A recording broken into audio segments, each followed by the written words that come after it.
Who's your Vladdy?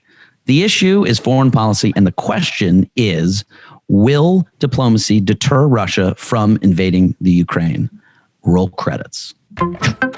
You are going to vote tomorrow in an election. The millennial generation is the America's youngest biggest generation since 1965. The political revolution of the millennials. Welcome to Political Playlist. All right, are we ready, guys?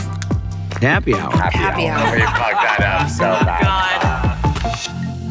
Hey, everybody. Welcome to Political Playlist Happy Hour.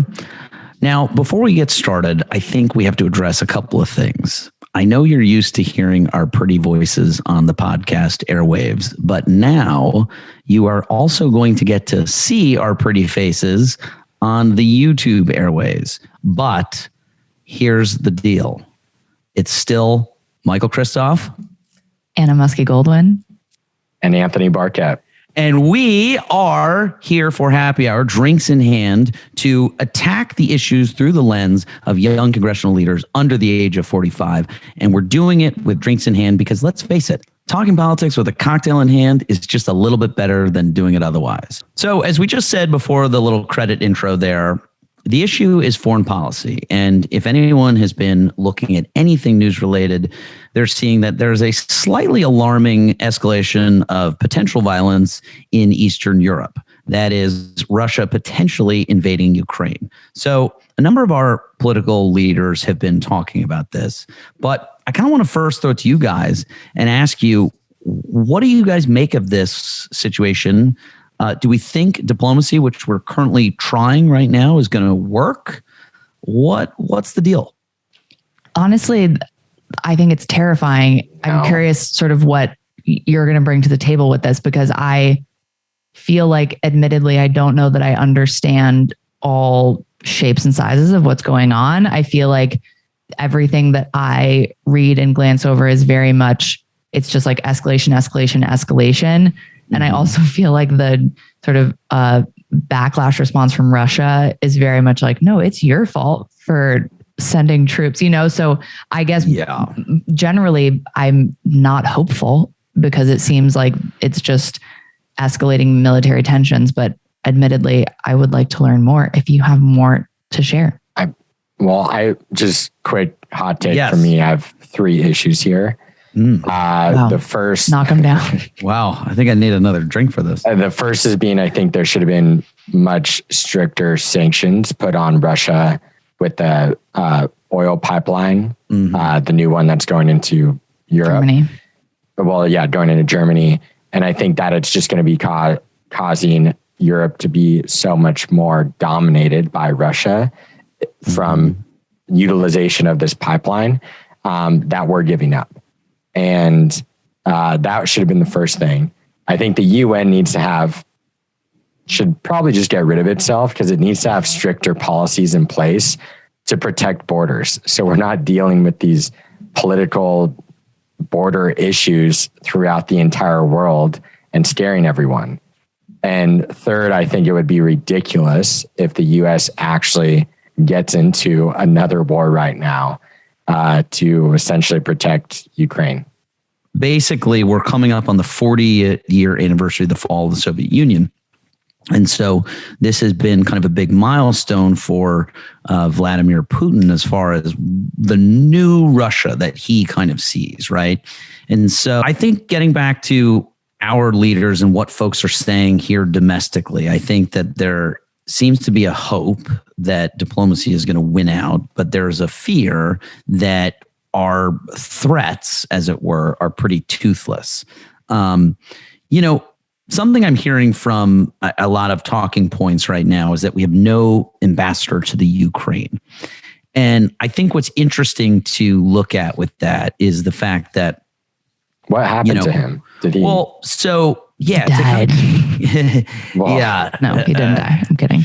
He was like, this sucks. I'm out of here. Well, no. So, this is, I think, one of our roles at Political Playlist. One of our missions is to kind of call things out. And we're not taking a position. We're just sort of laying it out as it's actually happening. And then we can discuss sort of what we think of that. And so what ultimately happened was back during Trump's first impeachment, the ambassador to Ukraine was Maria Yovanovitch. If you recall, yes, of course. She came and testified. She was then fired. So since then, we have not had a Senate confirmed ambassador to the UN. Wow, Is I there did not one know that that. Did Biden nominate one and we're waiting for the confirmation? No. So that seems we have had a stupid. series of acting ambassadors to the Ukraine since then, and currently Christina Kavian, I'm probably butchering that name. She is the current acting ambassador. She was a holdover from the previous administration, now has stayed on. But apparently, many of these ambassadorship confirmations are being held up in the Senate. So, people are coming down on Biden to, the fact that we have no Ukraine ambassador. Well, that's a little disingenuous because it was fired. And we haven't had one for 4 years. We've had an acting one, which, is pretty close. That's just stupidity, though. I mean, last week we were rating our government. How are they doing? Well, this kind of seems like ineptitude all across the board. Yeah. I mean, this is one of those things, though, I'm going to rip on Biden here. And maybe a nomination is being held up, but don't you outline, Join, what are the geopolitical issues that are going to happen in the first 12 to 24 months of my presidency? Right. I want to make sure the people have strong power in those countries to handle that situation. So I'm not always on there's someone I could delegate to, basically, in a sense. Well, here's an example of what folks are saying. All right. So Mike Gallagher, all right, Republican congressman from Wisconsin. He, to your point, Anthony, about the Biden administration kind of dropping the ball here. He was on Fox News and he was saying the same team that bungled the Afghan evac is now has another chance to bungle yet another evacuation of Eastern Europe. So that was in regards to great use of the word evac. bungle. Well, bungle, yeah, bungle and evac. Former military guy here. So an example of somebody on the other side of the coin, Jason Crow, also a military veteran. Aren't Jason Crow and Mike Gallagher like BFFs also? They're do kind workouts of running together. Buddies. I think they do workouts together, right? Yeah. Just to show you the weirdness of government, right? Yeah. Well, but isn't that so almost like, doesn't that make you feel better though that after all the fighting, they're like, totally. They also run together? Totally. Yeah. But it also makes me feel angry that those like human things cannot break through the partisanship. Like what you were saying before about, each side kind of politicizing this.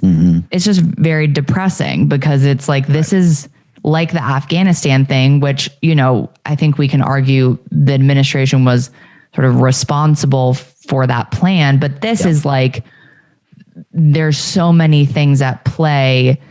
It's not just a decision that Biden made, right? This is we have to be reactionary to something, which is a very hard thing to do. And just that it's then made to be political again, as opposed to we are America, our values are in conflict with the values of Russia. So this is what we're going to do and present a united front.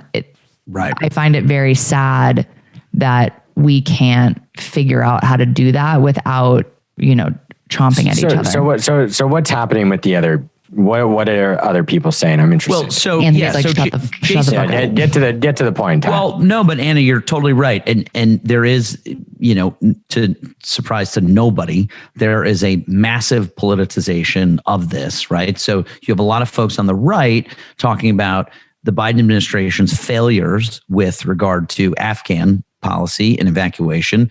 Heretofore, their only big foreign policy issue they've had to deal with. And so the, likelihood in their mind that, okay, well, they're going to fuck this one up too. Now, somebody like Jason Crow, who, again, military veteran, Democrat from Colorado, he tweeted out saying Putin is testing the U.S. and NATO. He's saying the U.S. must expedite and expand shipments of defensive weapons to Ukraine and bolster their cyber defenses, right? So he is he is talking about, and he kind of represents the group of people who are taking a stand on how we solve this problem.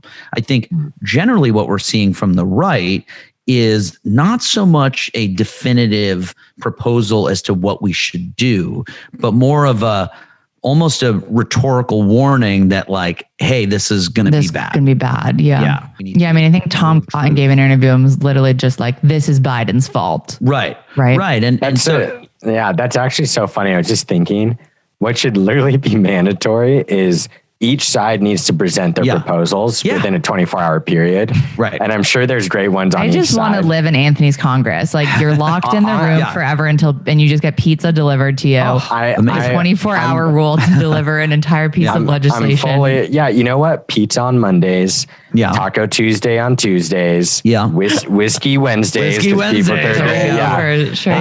Mitchie M, I'm there. But I'd probably be running some form of a dictatorship, I guess. I don't know. I kind of, like stop giving us empty, reasons here. And that's what I'm kind of saying. It's, I just gave a lot of points of, we should have done this. I'm a Monday day quarterback right now. But really, like, what are the things that we should be doing? And probably sending, armory and missiles and whatnot stuff. Is a little late. We should have been doing that probably 5 but days at least ago. it's something. At least it's an idea. Supply chain delays right now. Oh my God. Supply chain on those. We're it's in the mail. It'll be there in like a month and a half. And I also, there's a great for folks, we'll link it. There's a great op-ed in the New York Times by Fiona Hill. She wrote a great op-ed at how this is all playing into Vladimir Putin's hand. Yeah. Right. Like I agree. This is exactly what he wants. He wants Europe not all on the same page about him invading. He wants absolute chaos domestically here in the U.S., which, he's kind of doing it at the perfect time. And I think my big takeaway from all this is like, why aren't we all in sync on this being like a really big problem? I mean, I think we kind of are, but like, I don't know. There seems to be like a lot of finger pointing rather than solution. Yeah, no shit. Why is no one once again? It's the current time we're living in. Wow. And once again, I thought Anna was the optimist of us. The when it comes to I'm Russian, maybe the media is allowing it too. If we're getting Tom Cotton up there, who's just pointing the finger instead of saying we should be doing X, Y, and Z, it's like, give me your top 3 or get off my stage. Yeah. That's the dictator. And there we go. I just heard that Biden's going to like freeze Putin's accounts and whatnot. And I was like, okay, he has money everywhere. Yeah. I love that Putin's like, I can't get in my Venmo. Yeah. Bro, I'm trying to Venmo you. Yeah. It was like German. Yeah. My hope, to go back to our question, will diplomacy deter Russia from invading Ukraine? I don't think that it will. And I think that they are going to invade and we are going to slap them with some big sanctions. I don't think they're going to take over Kiev, but Kiev. I think people go back on that. I've heard Kiev. Again, I have Eastern European blood. I know. Yes. Well, Anna, I'm not My so ancestors sure. talk like this. Hello. She's the Goldwyn girl. Hello. No, I call it Musky. I don't think they're going to get to Kiev, but I certainly think the border is going to sort of become a bit redrawn, much like the voting districts in this country. Ooh, hey, gerrymandering. Do you want to know what my last names used to be pronounced as? Ooh. Musky was Mushki. Mushki. And Goldwyn was Geldfitz. Musky-Goldwyn. Okay, well, I think we're not going to let that one go for a very long time. Anna Musky-Goldwyn. Yeah. And Tony Barkett, how you doing? From Sicily, Yeah.